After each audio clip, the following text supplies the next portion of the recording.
Hey Midgardians, I'm Clay. And I'm Joe. Welcome to That Midgard Show. This is a podcast where we discuss the Midgard campaign setting published by our friends at koboldpress. Yep, and in this episode, we're going to continue our series on the locations and lore found in Empire of the Ghouls and wrap up the Holy Robes of Sister Adelind. If you missed episodes 13 through 17, check them out on your favorite podcasting platform or on YouTube.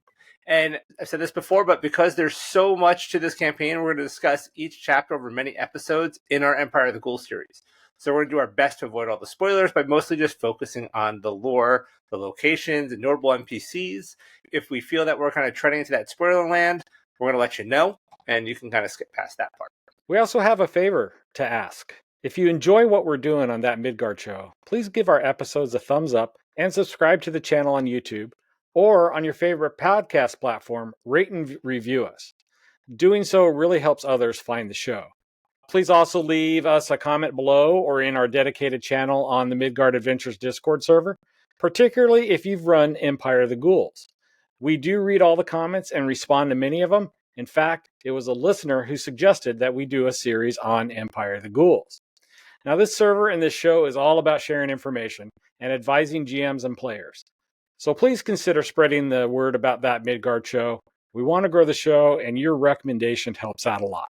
Well, Joe, we finally are heading into the climax of this adventure and nearing the final destination that our heroes was sent to. Right, absolutely, yeah. When we say the climax of this adventure, this little part of the adventure, right? The campaign goes on much bigger than this, but this chapter is coming to a climax. And if you recall, last time we talked about we're looking for the robes of Sister Adelind. And we know we need to go to Yarosbirg Castle to see these group of paladins and clerics and worshippers or people who revere her. So we're heading to Yarosbirg Castle. We talked about a few different routes to get there.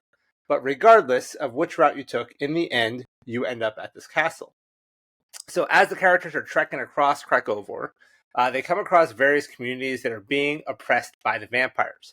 The Red Sisters and the remaining cowardly collaborators of Salata. These collaborators run the government on behalf of their undead masters in a desperate attempt to maintain their power. Along the way, they witness the gruesome display of poor souls hanging in iron gibbets with their eyes pecked out by ravens and a wooden plaque around their necks reading traitor or heretic. Assuming the PCs don't wander too much while traveling through Krakovor, the pace is kind of up to you as the GM. They should reach Yarosbirg with a few days to spare. This allows them to explore the ruined castle before the Spear Maidens of Hope arrive, which that's the group that are hopefully going to be able to help us find the robes. The relic they were sent to retrieve is located in the castle. Yarosbirg was once this grand castle of Krakovor, but it now lies in ruins. It was home to the devoted Order of the Spear, who worship Sif, and a monastery dedicated to light, faith, and their eradication of the undead. Unfortunately, Yarosbirg fell to the Ghost Knight and the Warrior Priest of Marvos on the same night that the Derakul overran Tannenberg, which was a battle we kind of talked a bit about last time. Despite the brave efforts of the paladins and clerics of Sif, the undead managed to infiltrate their stronghold by phasing through the walls while mounted on their beasts. During the battle, the defenders were attacked by vampires and ghouls. Sister Adelind, a skilled shield maiden of Sif, bravely fought against the notorious vampire lord Atmar the Sallow, and with her radiant spear, she ultimately killed him.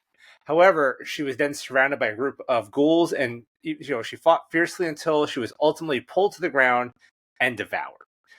Despite her tragic death, her bravery inspired the other paladins to continue fighting until they were eventually overpowered. But there were some survivors, and they shared the story of Sister Adelind's bravery and courage as they fled from this violent attack. When Queen Ursula heard of her heroic deeds, she declared Sister Adelind a martyr. Since then, the Shield Maiden has been a symbol of hope and resistance to those who oppose the vampires. After the battle, Grand Marshal Heristina ordered the destruction of Yarosbirg as a tribute and final resting place for her cousin Otmar.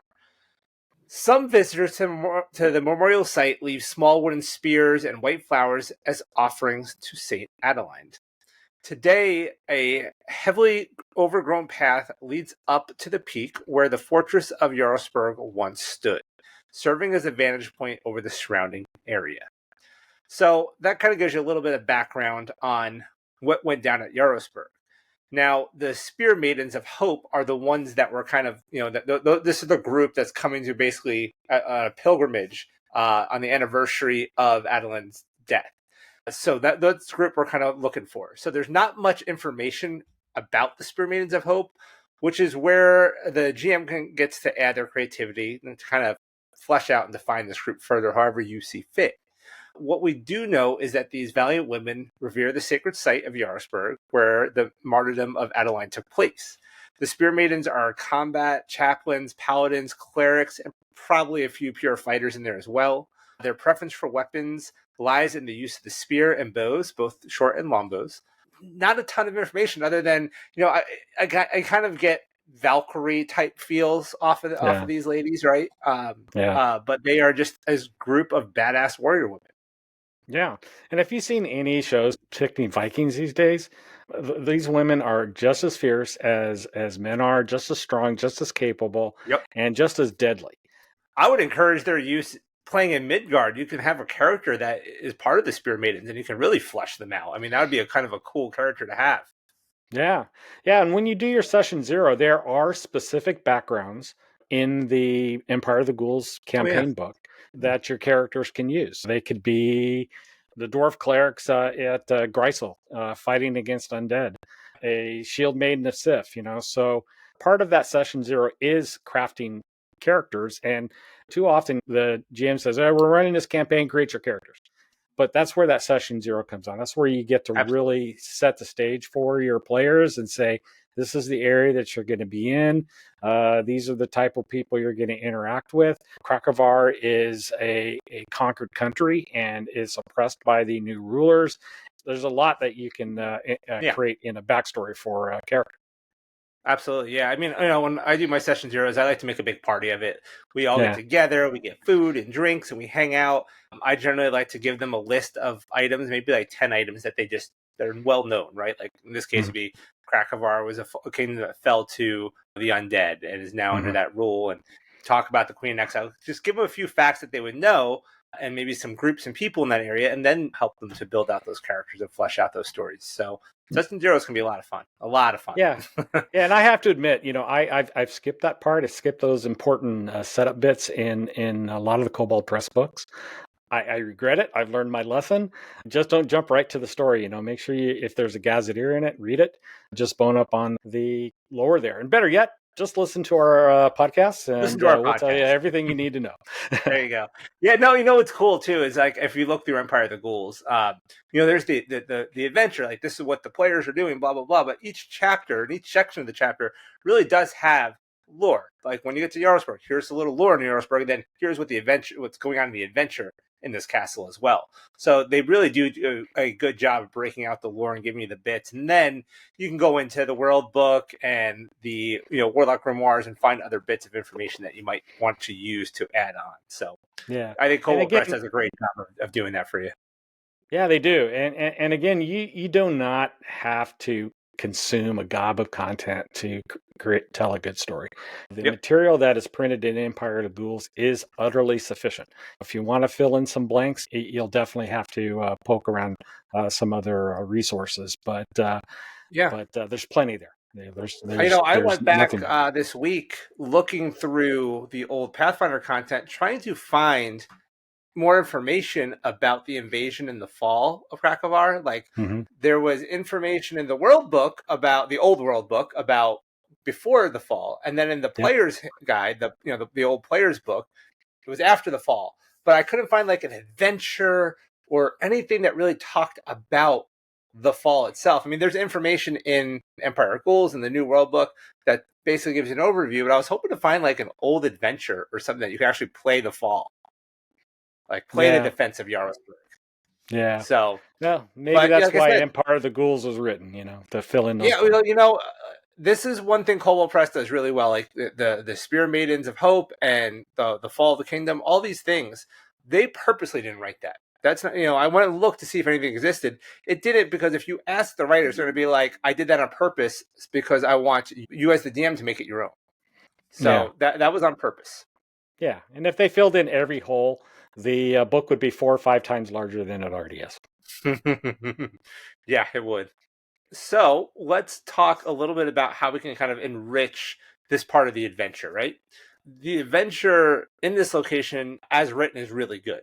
But like we said, here is your chance to introduce the history of the location into your storytelling using a lot of the techniques we've discussed in prior episodes. So I do recommend that you time the arrival a day or two before the Spear Maidens of Hope arrive to give the PCs some time to explore this area. So going to talk about a few things here. We're about to get into some spoiler land here. So if you don't want spoilers, skip to the next section. If you are a player, I'm going to be playing through this adventure. So look at in our notes here. We have the chapters indexed, so you can kind of skip past this part. So here we go. Spoiler alert. So as the group reaches the approach to Yarosbirg, they have to trek up an overgrown roadway that leads kind of steeply up the craggy peak from which the mighty castle fortress of Yarosbirg once surveyed the surrounding territory. I kind of get very Castle Frankenstein up the pathway kind of vibes off this too. But in the days of the Electoral Kingdom, Yarosbirg was the third among Krakowa's great castles. Unfortunately, today it's just the shadow of its former self, with a broken and pitiful silhouette that is now basically a pile of stone. There's not much left. I recommend that the PCs arrive at the ruins around sundown. They should need a long rest, assuming the last leg of their journey has drained their resources from travel or some combat or whatever. A hot meal, some quality time with the bedroll may be what the PCs need. However, au contraire, on their arrival, they will spot a group of strange little girls who run off when the characters approach. When is entirely up to the GM, but this is a very good encounter that'll test your PCs beyond combat, and that is all I'm going to say about that encounter for now. We'll talk a little bit later. Yeah. Now, we discussed several ways to introduce the lore into storytelling. The PCs find a diary. An NPC they encounter tells them a story. They find a magical item that triggers a vision, and so forth. So there's a lot of ways you can do it. Once the PCs settle in for sleep, there's an opportunity to place them smack dab in the middle of the Battle of Yarosbirg through a dream sequence, or a friendly possession of a ghost who fought and died there, to force you to experience the battle through their eyes. So this is a really cool concept. So there is a very good template for just a scene that exists in a few places. One is the Empire of Ghouls channel found on the Midgard Adventures Discord server. That channel is a very lively discussion of this campaign, where you will find posts by Richard Green, the campaign's principal designer. According to his bio in Empire of the Ghouls, Richard has been in love with tabletop gaming since 1980, and he was an early contributor to Open Design. He's been writing for koboldpress for over 10 years. His design credits include things like the Midgard World Book, the Midgard Heroes Handbook, the old Midgard Bestiary from the Pathfinder days.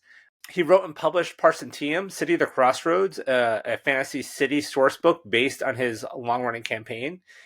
He has also designed for Raging Swan Press. He also publishes a blog that chronicles his own Empire of the Ghouls campaign. It's an awesome resource and a rare gem you don't often see from adventure designers. I'm going to link that in the show notes for you, because it's definitely worth a look. He also published a series of articles called Van Richten's Guide to Empire of the Ghouls.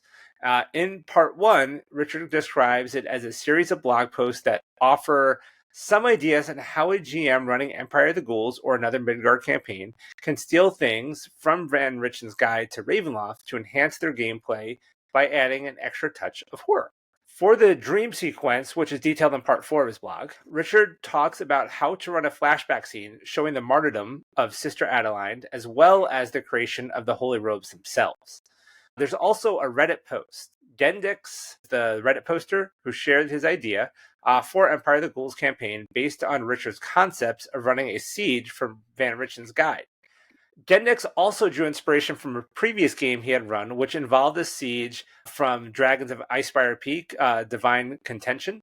Gendix created this dream sequence for the players using 5 pre-built NPCs from Press's adaptable NPCs, these are all CR5s, that he had his players run. He prepared everything in advance, allowing his players to prepare beforehand. To fit the dream sequence better, almost all the dream NPCs were female. The Reddit post includes his outline for the session, so between Richard and Gendix's articles, there is plenty of material that you can use as a foundation for a lore-based dream sequence. And what better way for the players to get a lore dump by fighting in the Battle of Yarosbirg themselves? So I love this idea. Definitely take a look at the links we have. What is really most important is that Gendix did a lot of prep, though, for his key scene. He runs the typical kind of 4-hour session and sequences the encounters this way. So he did hour 1, he kind of set up the first encounter, combat encounter. And then hour 2 was a bunch of skill challenges. And then hour 3, he kind of did a second combat encounter. Then hour 4 was St. Adelind's battle with the vampire lord, Otmar the Sallow, and the third combat encounter, and Adelind's martyrdom as the finale. So I really do like how he kind of constructed this dream sequence and had a very good plan going in. He knew it was going to happen. I'm sure he had a bit of it scripted outside of the combat and stuff like that.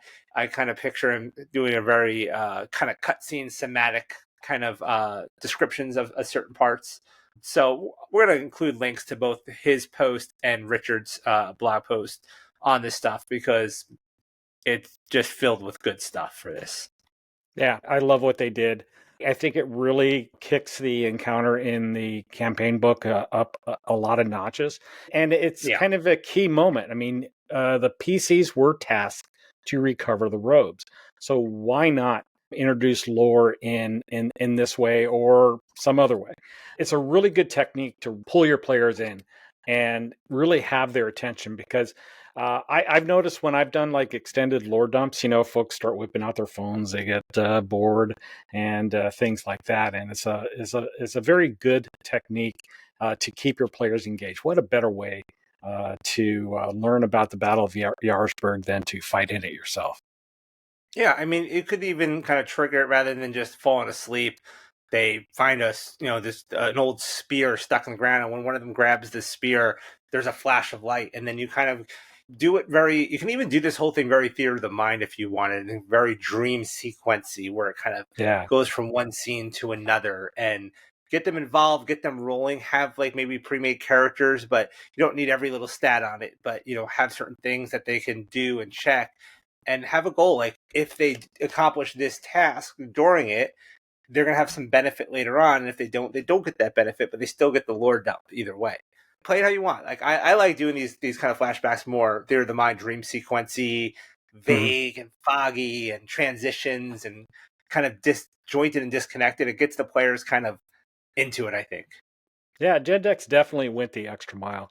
And I think it showed around the table for sure. So flashbacks where the players are participants is definitely a technique used heavily in Return to Castle Shadowcry, which we talked about way back in like our second episode of the show. And it can work in any situation where you need to provide a lot of lore to your players and keep them engaged because the players are actively involved. The phones, hopefully, like you said, are going to stay in their pockets. At least we presume they will. So the dream scene sets the players up nicely for the arrival of the Spear Maidens to pay homage to Sister Adelind and the encounter to follow. Well, at the ruins of Yarosbirg Castle, the Spear Maidens explain that they came to this holy spot on this auspicious day to pray for guidance from Sister Adelind and from Sif. They informed the PCs that the Ghost Knights of Morgau have captured some of their comrades in the Order and are being held at the fortress of Orzelbirg about 30 miles away.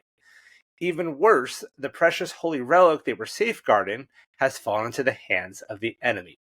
The captured relic is the holy robes of Sister Adelind, which the PCs were sent to retrieve. The Spear Maidens ask the characters to help them recover the holy robes and rescue the sisters from the clutches of the vampires. So you see where this is going. Yeah, a plan never survives contact with the enemy. So Orzelbirg Castle, not on the map, but they do describe exactly where it is, and it's not that far away. After conquering the Electoral Kingdom, Princess Heristina set about consolidating vampire control over Krakobar. To strengthen the worship of the Red Goddess Marina, she commissioned the construction of temples. Also, She ordered the formation of new commanderies of the Ghost Knights throughout the province. The grand fortress castles at Heidelberg and Tannenberg were renovated and now serve as bases for the Order of the Knights in Corpio, which are the Ghost Knights. They also took over some smaller fortresses belonging to dissenting members of the Slata, who were taken over and repurposed as commanderies. Now, one such fortress is Orzelbirg Castle, which can be found northeast of Yarosbirg. It is located where the road between Valenoria and Krakova crossed the river Runnel. This castle was formerly the home of the Dobrogost noble family for more than a century. The undead armies took the fortress, and it's now a small commandery of the Order of the Knights Incorporeal under the control of a chap named Frasco Grimslod. His rank is General at Arms.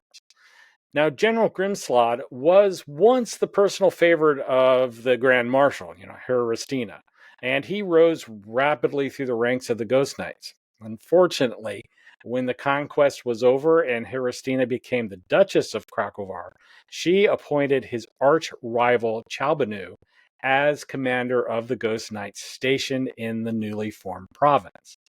So Grimslod was assigned to the modest and unremarkable fortress of Orzelbirg, situated near the remnants of Yarosbirg, as his commandery. Feeling bitter about his inferior position, Grimslod is resolved to regain the approval of the Grand Marshal by eliminating the Spear Maidens of Hope, who have been a nuisance to Heristina for the last decade. Now, Grimslod is not interested in creating more martyrs like Sister Adelind. His intentions are far more sinister and revolve around corrupting the knights themselves. So he has devised this plan to capture them and subject them to the transformational process that will turn them into ghost knights. And if you remember from previous episodes, we told you that the process is that you die, become undead, and you rise through the ranks from them. So his plan is this. He acquired this powerful elixir, which he got from a gnomish merchant by the name of Chapman Bogan, who resides in Niemheim. Now, this elixir, which is said to contain water from the river Styx among its rare ingredients, has the capability of removing the divine blessing that protects the Spear Maidens of Hope from Deracol fever. Now, if you recall from reading any stat blocks, Deracol fever is what a target can contract, and it's a pretty debilitating disease. Eventually, it takes your life, and you wake up as probably a lesser ghoul. Once the divine blessing has been removed, Grimslod plans to infect the captured knights with this disease, Deracol fever, and then ritually kill them in the castle's blood chapel. This ritual will complete their passage to undeath, and they will emerge as ghost knights serving Grimslod's evil purposes. General Grimslod's experiments have drawn the attention of Radomir Murrablight's spymaster, Vukas Shroudson. The Ghouls agent stays at Orzelbirg as Grimslod's guest to witness the transformation ritual firsthand. Then he plans to report the results to his master in Vanderkool. He's from the Ghoul Imperium, which is an ally to the vampires of Morgau. Now, the characters and their allies must get to the undead-filled castle, recover the holy robes of Sister Adelind, and rescue the Spear Maidens of Hope before they are transformed into Deracol. Wow, easy peasy adventure. koboldpress is like slacking here. No, Yeah, it's no, not. seriously, that's all. Yeah, that's all. This is not an easy adventure. Definitely not. They don't have far to go. The castle is located 30 miles northeast of Yarosburg, as we mentioned before. And it's this grand stone fortress that towers over a village from atop a 200-foot hill. So it's your typical medieval castle that you see all over Europe. The outer walls have battlements running along the top and square towers at the northwest, northeast, and southeast corners. The second inner ring of the stone wall safeguards the keep and adjacent buildings. Now, the castle features two main towers. It's a 4-story freestanding round tower with a crenellated roof and a 3-story square tower with a pyramidal roof attached to the main building. Every tower flies the flags with the emblem of the Ghost Knights, which is a white skull on a red field. Now, the map in the book is very good. It's small, and that's an intent. But I tend to like a larger venue, and I like to spread the NPCs out. One of my favorite go-to castles on top of the hill is an actual castle in Germany called Hohenzollern Castle. There is a Patreon-supported Milby's map that is a great version of this castle that I highly recommend. And we'll put a link to it in the show notes. Now, they have some important locations in there. It does contain a chapel that you can use for the Blood Chapel encounter. Now, as I mentioned, this castle sits on top of the hill overlooking the town. It's much taller hill than described in the book. But what's cool, it's a very narrow, winding road that takes you up to the top of the hill. But at the entrance of the castle, there's these corkscrew approaches. Kind of a brilliant defense because, from one location, uh, people can be picked off by archers and cannon or what have you. Like I said, I like a larger venue because it offers more exploration and forces the players to develop creative solutions to achieve their goals. So you don't have to increase the amount of creatures published in the book, but a larger venue allows you to spread them out. Now, for this particular encounter, Richard Green talked about this location in his campaign blog.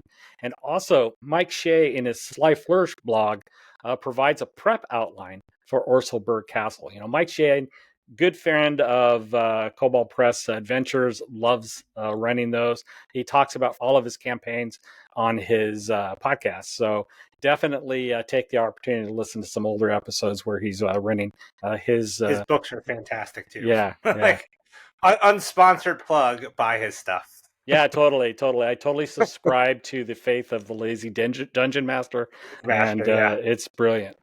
But Mike refers to this encounter as a situation-based RPG session.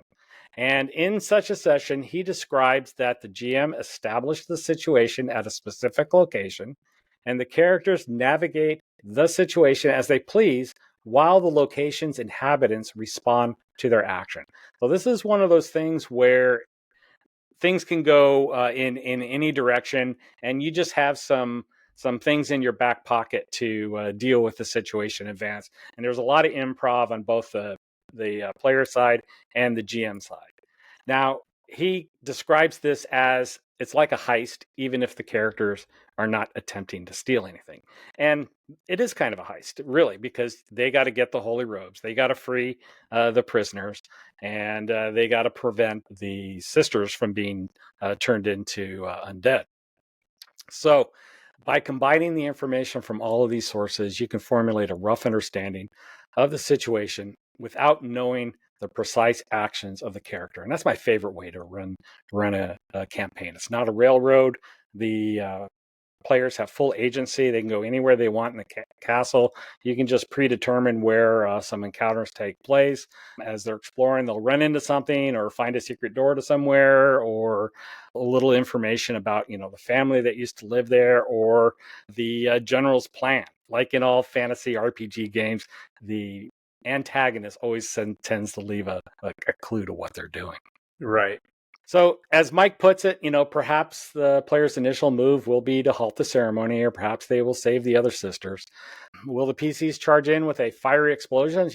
When you have to clear a room, fireball is the spell of choice. Or will they quietly infiltrate?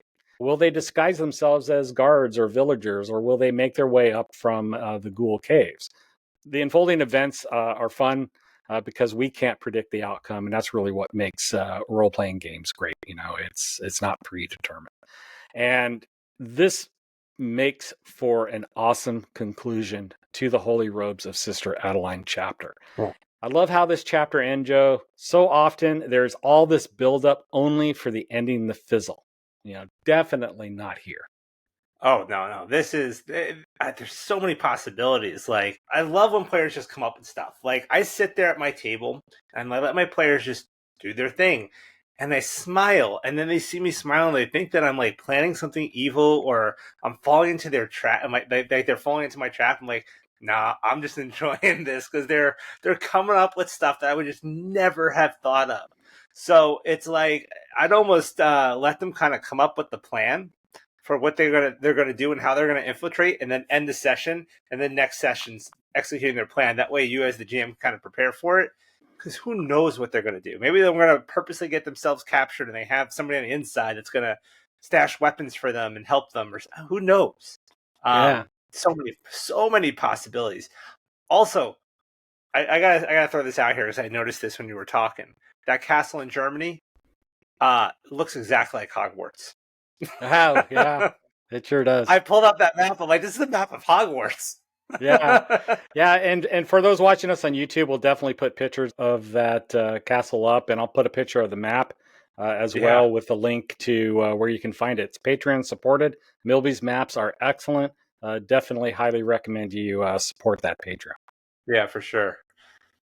So that's it for the chapter. It is a great end to the chapter, but there's definitely more to come, and we'll give you a preview of the next series of our Empire of the Ghouls campaign.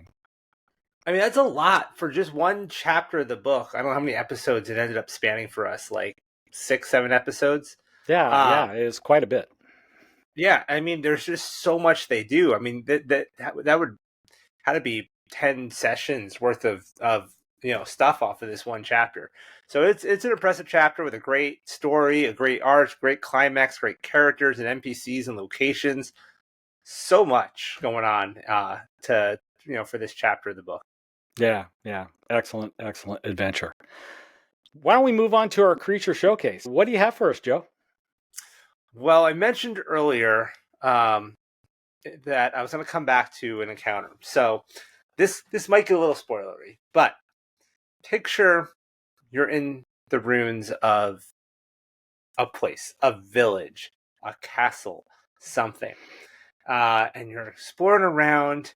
You kind of get the chills, you get this creepy feel, and then you start hearing this low singing, and you listen. It sounds like a nursery rhyme, little girls singing a little song, and you look around, and it just carries on the wind, and you come around a corner of ruins, and there you see 3 little girls playing in the grass, singing a song, and they approach, but their heads are down. They won't make eye contact, and you approach them cautiously, probably because you're a smart D&D player, but it seems to be like these little girls just lost in these ruins. When you get close enough, however, they lift their heads, and you see this pale blue skin and these dead eyes as they jump on you. Wow. And these creatures will grab onto your back, and they start clawing and biting you, demanding that you take them to another location nearby, someplace for some reason they can't get to. These are Mylings. These are the dead that are looking for a final rest. They died. However, they died violently, tragically. Their bodies were never given a proper burial, and that's what they want. So, in order to achieve this, they try to force a living person to do so. They will. These are, by the way, found in Tome of Beasts, the original, on page 301. I'm not sure on the new Tome of Beasts. I'd have to check the page number. We can put it in the show notes. But they will basically jump on you. They will bite and claw you, and they'll grapple you. And as long as they have you grappled, their bites, they don't have to roll to attack anymore. Their bites are automatic hits every time. And what they're trying to get you to do is take them to a chosen burial ground. And as you get closer, they become heavier and heavier. And when you finally reach their chosen ground, they start to sink into the ground, but they're taking you with them.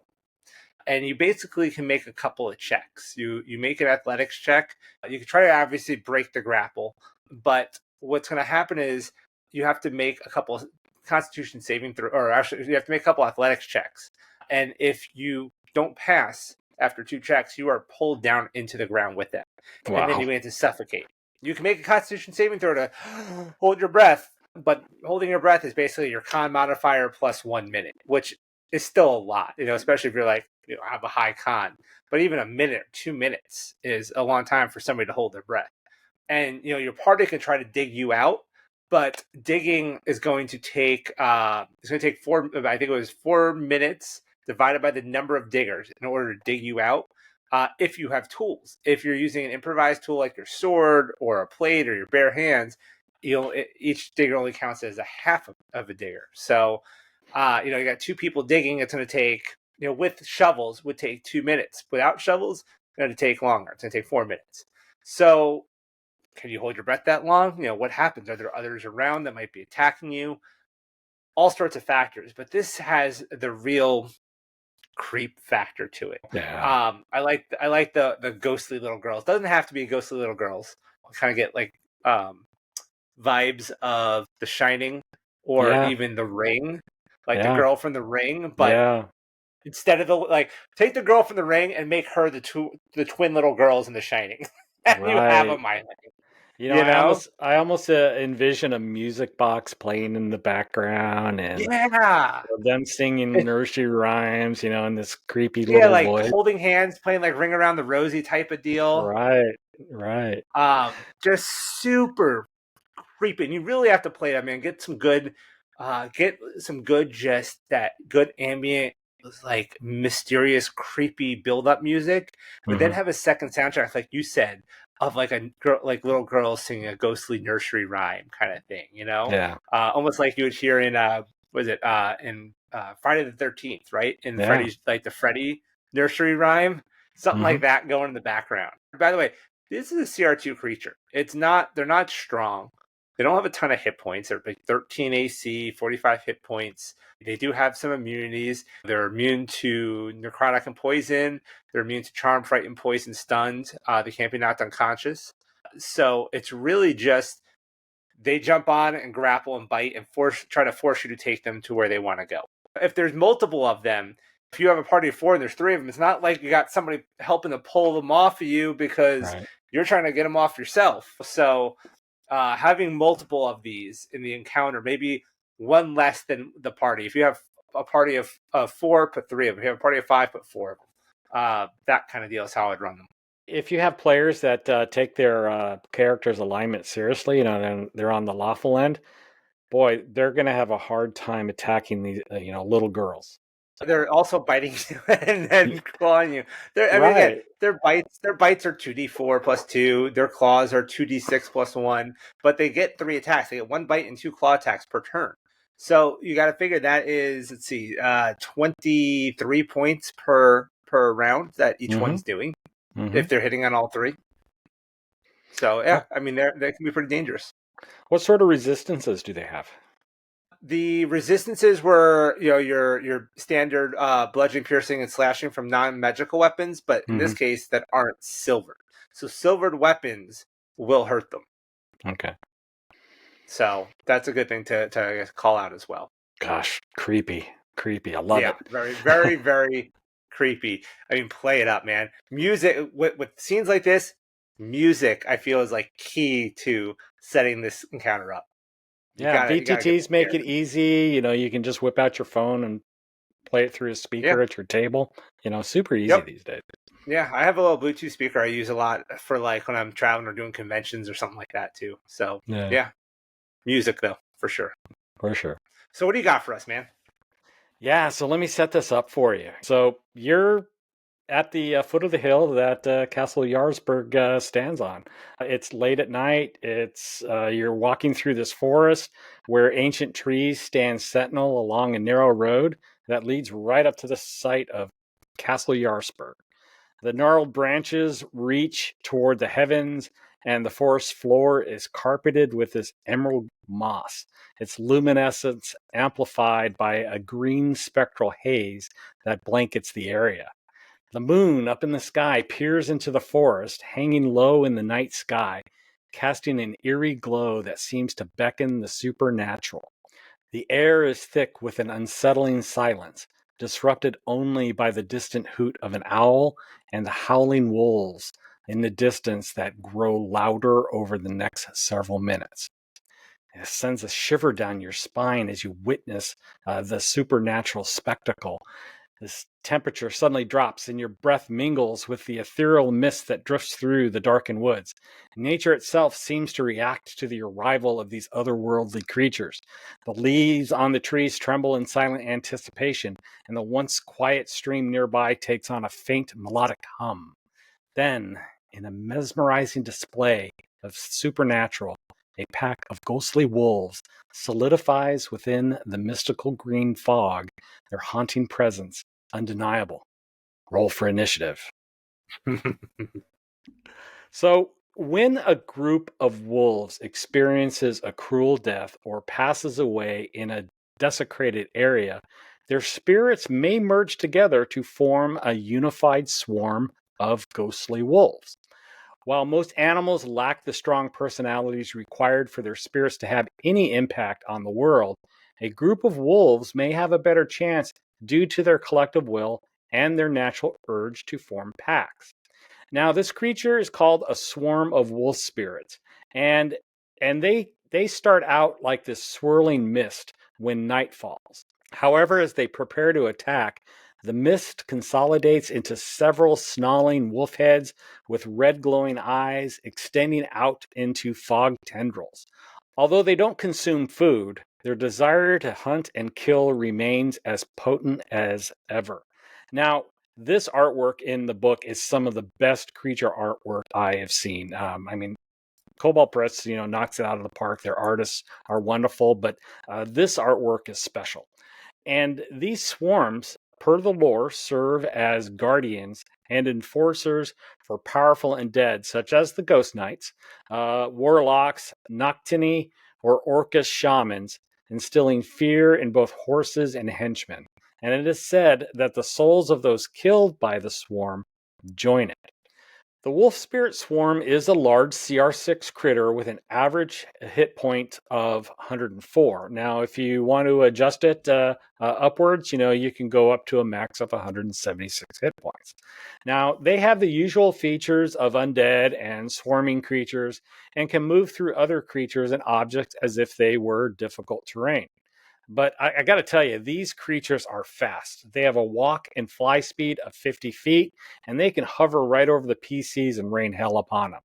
And that hell includes 2 spectral bite attacks that deal an average damage of 23 points of cold and necrotic damage when the swarm is at full strength. But your opening move has to be its chilling howl that causes cold fear to course through those who hear it. Those who fail that Constitution save will take 10d6 cold damage and are frightened for 1 minute, which effectively takes the PC out of the fight. Fail that roll by 5 or more times, you also get the gift of exhaustion. So at the end of a frightened PC's turn, they do have the chance to roll a wisdom save to remove the frightened condition, but the exhaustion stays. So as long as that critter recharges this attack on a 5 or a 6 roll, at the start of every turn, that swarm can use this over and over. And it's just this chilling 5, 6. howl. Oof. Yeah, it's brutal.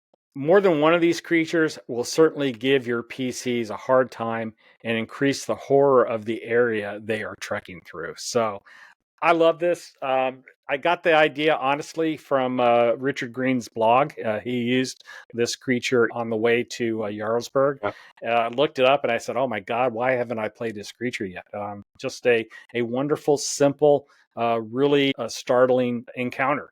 It doesn't have to be you trekking through the forest. You guys, their PCs can be camping, getting some sleep, and this green fog just slowly drifts over them, and suddenly PC's eyes open, and just this pack of snarling wolves is over them. So, gosh, there's so many ways to set this up, and these are just one of those creatures that could strike fear into the bones of your players. For sure. I feel like it'd be a good encounter on the road from Yarosbirg to Orzelbirg Castle. Like that would be your one encounter on the road. It's a 30-mile track, so you figure it's a day of walking. That'd be the perfect encounter to have along the way. This creature will put up a tough fight. It does have a lot of damage resistance. It has acid, fire, lightning, and thunder, as well as bludgeoning, necrotic, piercing, and slashing. So it has a lot of resistances. So most spells use one of those. Your melee weapons and range weapons do the typical piercing, bludgeoning, and slashing. It doesn't matter if it is a magical weapons. However, that's not covered in this stat block. So if you're fighting with a magical weapon, the resistances still apply. Damage immunities to cold and poison for sure. Yeah, I'm looking at the old stat block. I'm sure it looks like they updated a little bit in the new Tome of Beast 1. So yeah. A lot of the NPCs in the 2023 adventure have been changed in some way. It could have been in the area of hit points, or they moved the spells, to the new format where they're actions rather than features. There's some art that's been updated as well. So not throughout. There's just some artwork has been updated as well. But for the most part, it's the same book. So if you already own Tome of Beast, you probably don't need to buy it. But I'm kind of a hoarder when it comes to RPG books, and I always want to have the latest, greatest. And the changes that they made to the creatures are small, typically, and they improve the playability of the NPC for sure. Yeah, no, it looks like a cool creature. That 50 feet of fly is a hover only, too, though. It'd be kind of fun to drop that hover and give it a full fly. 50 feet is super fast, and none of your PCs are going to outrun these creatures. Yeah. Man, what a cool setup. I wonder how that would play out with more than one of these swarms. It's a swarm. If you had more than one swarm, would you give it pack tactics? Yeah, absolutely. Just to be mean. Yeah, but if you really want to play a pack of wolves, different packs of wolves don't typically mingle well together. They may fight with one another, but hell, this is D&D. This is where reality stops at the door. Yeah, sure. Do what you want. These are a couple good encounters for this adventure for sure. Yeah. So that's our show. I hope you enjoyed it. In our next episode, we move on to the next adventure in Empire of the Ghouls, which is called The Blood Marriage, which takes our party into the Northlands and includes a trip across the Nieder Straits to Huldromos, a visit to one of the world trees, to Nordheim, which is one of the first of the fallen dwarven holds. The Northlands are awesome. I can't wait to get there. Yeah, it's going to be so good. I can't wait. It's my favorite. Yeah. It's one of my favorite areas of Midgard is the Northlands. And for me, when I first read Empire of the Ghouls, it was a pleasant surprise, because you expect to go right underground, but that's not the case with this adventure. You get a very cool tour of Midgard. Of Midgard, yeah. At some point, we're going to head into the Southlands. I mean, you get to go all over. You get to see this. We already talked about the Shadow Roads, Crossroads. Obviously, we got into the Blood Kingdom, up to the Northlands. I mean, you're going to get the tour of Midgard. It's a great first adventure to introduce your players to Midgard as a whole. If you're looking to start playing in Midgard as a full-time setting, is one of the best adventures to use because they really get to see a bit of everything. Yeah, for sure. So, Joe, how can people reach you? Well, you can find me on GM Toolbox on YouTube, which I know I haven't been doing a lot of content, but that's about to change. We're reformatting the channel. It's coming back. I'm also on TikTok and Facebook and Instagram, GM Toolbox for all of those. My Twitter is at GM_Toolbox. Is it still called Twitter or is it just X now? I can't remember. I think it's just X. Yeah, just X. So you can find me on X. And of course, you can find me on the Midgard Adventures Discord server at GM Toolbox. So make sure you say hi. Clay, how about you? Yeah, Midgard Adventures Discord server is the place to reach me. I'm at Clayton Thompson, and that's Thompson without a P. This is an awesome Discord server. It's a fan-based cooperative group that is now run by koboldpress. Yes. There we talk Midgard lore, share tips and tricks, answer questions, and offer organized play games, both online and IRL. Our community is open to everyone. particularly those new to Midgard and role-playing games in general. So this is a place where you can just hang out with other fans of Midgard in our Mead Hall or in the other channels available, particularly the Empire of the Ghouls adventure channel. We also have a dedicated channel for That Midgard Show on the server where you can post a comment and talk about the content on the show. So check us out. There's an invitation link available in the show notes below. Yeah, and if you like our show, please click on the like button, subscribe to our channel, and spread the word about That Midgard Show. We're also on all the major podcast platforms, so please subscribe, leave us a positive comment, give us a 5-star review. Help us out, guys. So that's it for today, everyone. Thanks for joining us. And remember, as Wolfgang Barr says, strip it for parts and make it your own. Thank you for joining us. Take care, everyone. Thanks, everyone.